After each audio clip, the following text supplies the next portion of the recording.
Morning students.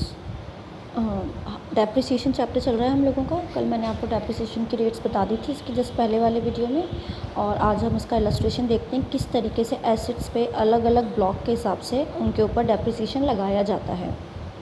देखिए illustration 5.2, निम्नलिखित दशाओं में सामान्य एवं अतिरिक्त ह्रास ज्ञात करें। Find normal and additional depreciation in the following circumstances. Additional depreciation जब चार्ज किया जाता है जब आपने नई प्लांट या मशीनरी किसी ने खरीदी हो। तो ये क्वेश्चन है आपको, यहाँ पे एसेट्स दे रखे हैं कि कब कब कौन कौन सा एसेट परचेज़ किया गया, इनकी कॉस्ट दे रखी है, date of purchase, rate for assessment या जो डेप्रिसिएशन की रेट है वो यहाँ पे क्वेश्चन में गिवन है। लेकिन फिर भी कई बार क्वेश्चंस में रेट नहीं आएंगी तो आप लोगों को उसको लर्न रखना पड़ेगा कि कौन से एसेट के लिए कौन सी रेट है। एसेट्स पुट टू यूज़ यानी जब से हमने एसेट को काम में लेना शुरू किया है। ये इसका सोल्यूशन है। देखिए normal and additional depreciation for assessment year 1920। अब ये देखिए यहाँ पे सेम इसी फॉर्मेट को यहाँ पे ऐसे एज इट इज़ उतार लिया। एसेट्स परचेज तो हम एक एक करके स्टार्ट करते हैं। कार, हमने कार खरीदी है 3 लाख रुपीज़ की। 10 यानी अक्टूबर में हमने उसको ख़रीदा है। 15% उसके ऊपर रेट ऑफ डेप्रिसिएशन है और हमने उसको नवंबर से यानी 11वें महीने से उसको हमने यूज़ में लेना स्टार्ट किया है। तो अब देखिए कोई भी एसेट अगर आप 6 महीने से कम में यूज़ लेते हैं तो उसके ऊपर जो रेट ऑफ डेप्रिसिएशन है वो हाफ़ हो जाएगी। हाफ़ इसलिए क्योंकि वो जो यूज़ है एसेट का वो आपने मोर देन हाफ मंथ के लिए नहीं किया है।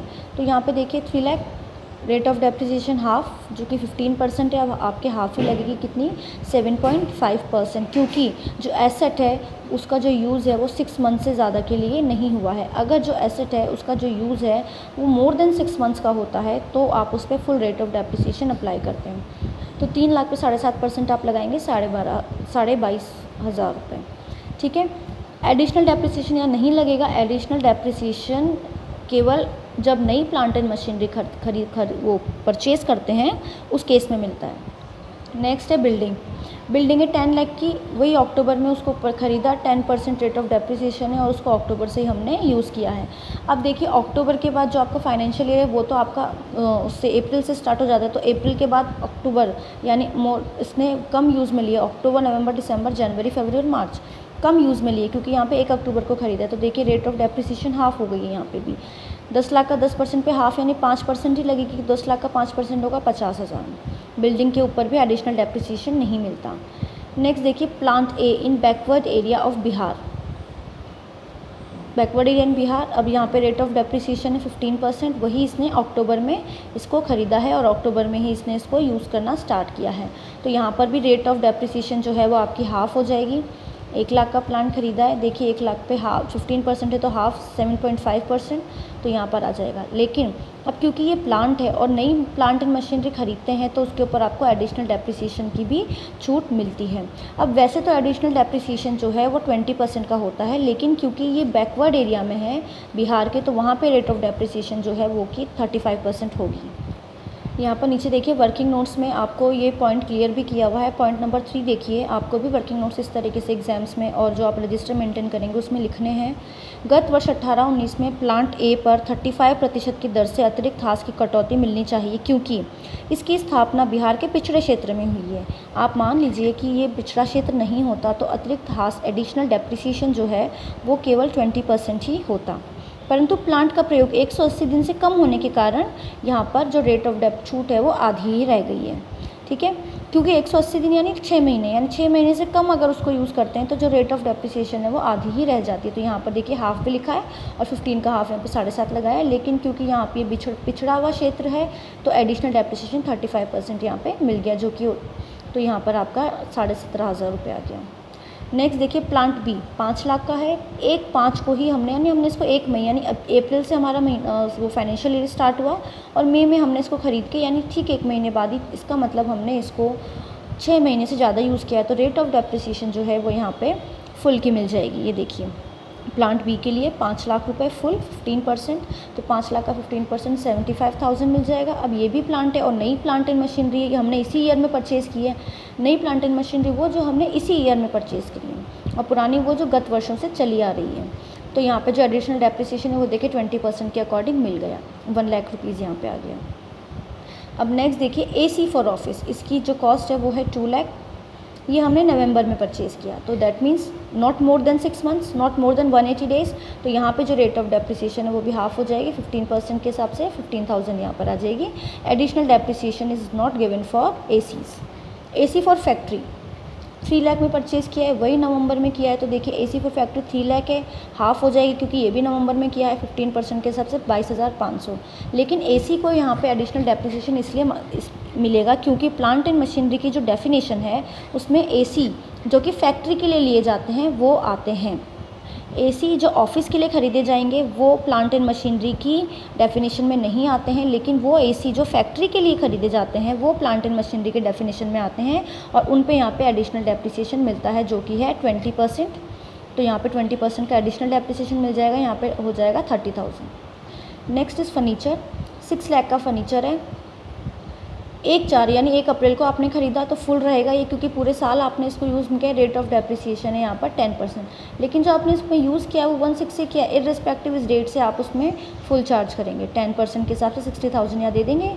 और जो फर्नीचर है वो आपका एडिशनल डेप्रिसिएशन के लिए एलिजिबल नहीं है क्योंकि ये प्लांट के डेफिनेशन में नहीं आता। नेक्स्ट है ओल्ड प्लांट, यानी पुराना जो पहले से चला आ रहा है, वो कितने का है? 7 लाख का। तो 1/11/2018 को ख़रीदा हमने, अगेन ये हाफ़ हो जाएगा क्योंकि ये पूरा हमने उसको 1/11/2018 को ख़रीदा, नवंबर में यहाँ पे ख़रीदा है, तो हाफ़ हो जाएगा। यहाँ पे देखिए 7 लाख के यहाँ पर हाफ़ आ गया 15%, क्योंकि 6 महीने से ज़्यादा हमने उसको काम में नहीं लिया। 15% ये देखिए यहाँ पे 7 लाख का 15% ले लिया, 52,500। अब क्योंकि ये ओल्ड प्लांट है ना, तो यहाँ पे जो डेप्रिसिएशन है वो एडिशनल डेप्रिसिएशन की छूट नहीं मिलेगी। नेक्स्ट है plant for diamond cutting, 8 lakh का है, 1/7 को ख़रीदा है। अब ये जो यानी हमने 1 जुलाई में ही इसको ख़रीद लिया और यूज़ भी हम इसको जुलाई से कर रहे हैं, तो 6 महीने से ज़्यादा हम इसको यूज़ कर रहे हैं। तो यहाँ पर देखिए फुल और रेट ऑफ डेप्रिसिएशन का अमाउंट आ जाएगा 15% के हिसाब से 1,20,000। और जो प्लांट है डायमंड कटिंग का वो प्लांट एंड मशीनरी के डेफिनेशन में नहीं आता है यहाँ पे, although this is an plant इसके आगे लिखा हुआ है, लेकिन जो नॉर्मल प्लांट और मशीन्स जो हम काम में लेते हैं उसमें डायमंड कटिंग वाला जो प्लांट है उस पर एडिशनल डेप्रिसिएशन की छूट नहीं मिलती, तो यहाँ पर नहीं दी गई है। तो आप नॉर्मल डेप्रिसिएशन और एडिशनल डेप्रिसिएशन का टोटल कर लेंगे। वर्किंग नोट्स दे रखे हैं यहाँ पर आपको भी इस तरीके से वर्किंग नोट्स यहाँ पे शो करके आने हैं। देखिए इसके आगे का स्टेप देखिए, स्वीकृत हास की राशि ज्ञात करने के चरण, steps for computing allowable depreciation. स्वीकृत हास यानी जो स्वीकृत यानी अलाउेबल, हास यानी डेप्रिसिएशन की राशि ज्ञात करने के चरण। प्रत्येक गत वर्ष के लिए संपत्तियों के विभिन्न समूहों के लिए स्वीकृत हास की कटौती की गणना निम्नलिखित चरणों में की जाती है। अभी जो हमने इलस्ट्रेशन देखा उसमें आपने रेट ऑफ डेप्रिसिएशन किस तरीके से अप्लाई करके हम निकालेंगे वो देखा, लेकिन अब उसमें से छूट कितनी मिलेगी, जो डेप्रिसिएशन छूट का जो हम चैप्टर पढ़ रहे हैं तो वो कितनी मिलेगी वो हम देखते हैं। ये देखिए यहाँ पे ब्रैकेट में आपको दे रखा है, स्टेप वाइज स्टेप दे रखे हैं, यहाँ पे 4 स्टेप आपको दे रखे हैं। प्रत्येक समूह में संपत्तियों का अपलिखित मूल्य ज्ञात करना, यानी आप हर एक ब्लॉक का, जैसे कि 5% का है तो 5% का ब्लॉक अलग बनाएंगे, 10 का है तो 10 का अलग बनाएंगे। इस तरीके से आप अलग अलग जो रेट्स आपको गिवन है उसके अकॉर्डिंग अलग अलग ब्लॉक्स आप बना लेंगे। उन सभी ब्लॉक्स से रिलेटेड जो भी एसेट है आप पहले उसको उनमें लिख कर डेप्रिसिएशन कैलकुलेट कर लेंगे। देखिए प्रत्येक समूह में संपत्तियों का अपलिखित मूल्य ज्ञात करना। रिटन डाउन वैल्यू वो कौन सी होती है? आपकी डेप्रिसिएशन हटाने के बाद। जैसे कि कोई एसेट 1 लाख का है, उस पर 10% डेप्रिसिएशन लग रहा है, तो उसमें से 10,000 हटाने के बाद 90,000 बचते हैं। इसी तरीके से आप सारे ब्लॉक्स के लिए यही करेंगे। नेक्स्ट है गत वर्ष में खरीदी गई संपत्ति को संबंधित समूह में जोड़ना। इसके बाद आपने इस साल जो नई संपत्तियां खरीदी हैं, इस साल मतलब गत वर्ष जिसकी हम कैलकुलेशन कर रहे हैं, तो वो आप फिर उसमें ऐड कर देंगे। ठीक है, तो पहले तो आप ओल्ड आपके पास जितने भी एसेट्स रखे हैं उनको डेप्रिसिएशन लेस करके उनका वैल्यू निकाल लेंगे, रिटन डाउन वैल्यू। उसके बाद आप जो न्यू प्लांट एंड मशीनरी और न्यू एसेट्स जो आपने खरीदे हैं वो उस ब्लॉक में आप ऐड कर देंगे। नेक्स्ट देखिए, खरीदी गई संपत्तियों में तभी जोड़ा जाएगा जब उनका गत वर्ष में व्यवसाय में प्रयोग प्रारंभ हो जाए। यानी कि अगर आपने खरीद के उसको रख लिए लेकिन आपने उसको पुट टू यूज़ नहीं किया, यानी आपने उसको यूज़ लेना स्टार्ट नहीं किया, तो आप इस ब्लॉक में उनको ऐड नहीं करेंगे, क्योंकि जो डेप्रिसिएशन की छूट है वो तभी मिलेगी जब कोई एसेट यूज़ में लिया जाने लगेगा। ठीक है, नेक्स्ट देखिए, फोर्थ, समूह की समस्त संपत्तियों का विक्रय, ऋणात्मक राशि शेष रहे और धनात्मक राशि शेष रहे। ठीक है, समस्त संपत्तियों का विक्रय। सेकंड, आप ये समूह की अभी एग्जाम्पल के थ्रू आपको और क्लियर करती हूँ। सेकंड पॉइंट देखिए, समूह की कुछ संपत्तियों का विक्रय, ऋणात्मक राशि शेष रहे धनात्मक राशि शेष रहे तो यह ध्यान में रखेंगे कि संपत्ति का प्रयोग 180 दिन तक रहा हो। ठीक है, तो ये फोर्थ वाला पॉइंट, आप जब कोई एसेट को सेल करेंगे तो उसके केस में आपको ये काम आएगा यहाँ पे। तो मैं आपको एक एग्जांपल के थ्रू अलाउेबल डेप्रिसिएशन किस तरीके से कैलकुलेट करेंगे बताती हूँ। देखिए इलस्ट्रेशन 5.7 बुक पेज के लास्ट पे, निम्नलिखित दशाओं में से प्रत्येक दशा में कर निर्धारण वर्ष 19-20 के लिए संपत्ति की लागत, पूंजीगत लाभ एवं कटौती योग्य हास की राशि ज्ञात करें। फर्स्ट पॉइंट है, 1 लाख की लागत का एक प्लांट 1 अप्रैल 2017 को क्रय किया। इसका भुगतान 2 बराबर वार्षिक किश्तों में 31 मार्च 2019 तक 40,000 ब्याज से किया जाना था। इस मशीन का व्यापार में प्रयोग 1 अप्रैल 2018 से हुआ। प्रत्येक किश्त में ब्याज की समान राशि सम्मिलित है। ठीक है, सेकेंड पॉइंट देखिए, गत वर्ष 16-17 में निजी प्रयोग के लिए एक भवन, यानी पहले वाला प्लांट था, सेकेंड यहाँ पे भवन है। तो यहाँ पे अलग अलग आपको मिल गई जो 2 एसेट्स हैं आपको, एक तो प्लांट मिल गया, एक बिल्डिंग मिल गई। 3 लाख में क्रय किया गया। इस भवन का प्रथम बार व्यवसाय हेतु प्रयोग गत वर्ष 18-19 में प्रारंभ हुआ। नेक्स्ट पॉइंट, एक करदाता ने एक विदेशी कार 1973 में 1 लाख में खरीदी। अच्छा, जब आपको कार वाला कोई पॉइंट आता है तब आपको ये ध्यान रखना है कि कार का जो प्रोडक्शन है, मैन्युफैक्चर है, वो कब हुआ है। जिसकी खरीद पर्यटक को घुमाने में नहीं किया जाता, that means it's not a taxi. इस कार का अपेक्षित मूल्य 1 अप्रैल 18 को 5,000 था एवं इसे 31 दिसंबर 2018 को 60,000 में बेच दिया गया। इस समूह में और भी कोई संपत्ति नहीं थी। 3 अलग अलग एसेट्स हो गए आपके पास, plant, building and car. 3 blocks आपके पास हो गए अलग अलग रेट्स के। तो ये देखिए, जो आपका प्लांट है उस पर 15% रेट ऑफ डेप्रिसिएशन है, बिल्डिंग पे आपकी 10% है और कार पे आपकी जो वो है वो अलग आप अमाउंट के हिसाब से देखेंगे। तो ये देखिए सोल्यूशन इसका, इस तरीके से आपको अलग अलग ब्लॉक बनाना है। अब इस क्वेश्चन में इन्होंने सेपरेट कर दिया, आप चाहें तो एक ही फॉर्मेट बना के ये सीधी लाइन खींच के फर्स्ट पॉइंट डाल के block 1 plant and machinery, block 2 building, block 3 car, आप इस तरीके से मेंशन भी कर सकते हैं, जो कि आने वाले इलस्ट्रेशंस में आपको मैं बताऊंगी। क्योंकि ये इलस्ट्रेशन छोटा है इसलिए इन्होंने इसको अलग अलग मेंशन कर दिया। तो देखिए पहले हम प्लांट देखते हैं। एक्चुअल कॉस्ट ऑफ प्लांट, हम लोगों ने इसको 1 लाख में ख़रीदा, लेकिन जो इसको यूज़ है हमने वो 2018 में किया, यानी कि 17 का ख़रीदा हुआ प्लांट हमने बाद में 18 में यूज़ किया, यानी इस साल इसको बिल्कुल भी यूज़ नहीं किया। तो डेप्रिसिएशन की यहाँ पे कोई छूट नहीं मिलेगी। तो देखिए लेस कर दिया, depreciation during the previous year 17-18, यहाँ पे कोई छूट नहीं दी गई है क्योंकि उसको यूज़ में, इस एसेट को यूज़ में नहीं लिया गया। नील कर दिया। ये यहाँ पे मेंशन भी देखिए, as it was not used even for a single day, इसको यूज़ में नहीं लिया गया। उसके बाद यहाँ पे लिखा है कि ब्याज सहित जो उस पर ब्याज 40,000 का ब्याज चुकाया और समान राशि में सम्मिलित है। प्रत्येक किस्त में ब्याज की जो समान राशि सम्मिलित है। तो यहाँ पर आप क्या करना पड़ेगा, आपको ऐड करना पड़ेगा, इसकी कीमत बढ़ जाएगी क्योंकि आपने इस मशीन को खरीदने में जो ब्याज चुकाया उस ब्याज की वजह से इस मशीन की कीमत बढ़ जाएगी। कैपिटल इंटरेस्ट पेड ड्यूरिंग 17-18, क्योंकि 40,000 है, 2 समान किस्तों में किया तो एक बार में 20,000 ही आएगा। तो इस साल इसकी कीमत 20,000 रुपये से बढ़ जाती है, वो भी ब्याज की वजह से। तो 1 लाख की मशीन पे 20,000 का ब्याज देके हमने खरीदा, तो 1 लाख इस साल इसकी वैल्यू कितनी हुई, 1,20,000। अब आई 18-19 की बारी। Actual cost for the previous 1,20,000 हो गई। अब हम इस पर डेप्रिसिएशन देंगे क्योंकि हमने इसको यूज़ करना स्टार्ट कर दिया। पूरे 15% के हिसाब से मिलेगा क्योंकि हमने इसको पूरे वर्ष यूज़ किया है, जो कि होगा 18,000। अब क्योंकि ये नई प्लांट एंड मशीनरी है और हमने गत वर्ष में ही खरीदी है, तो एडिशनल डेप्रिसिएशन जो कि 20% होता है आपका, तो 1,20,000 पे आपको 20% की भी अतिरिक्त छूट मिलेगी, 24,000 की। इस तरीके से आपको यहाँ पे कैलकुलेट करना है।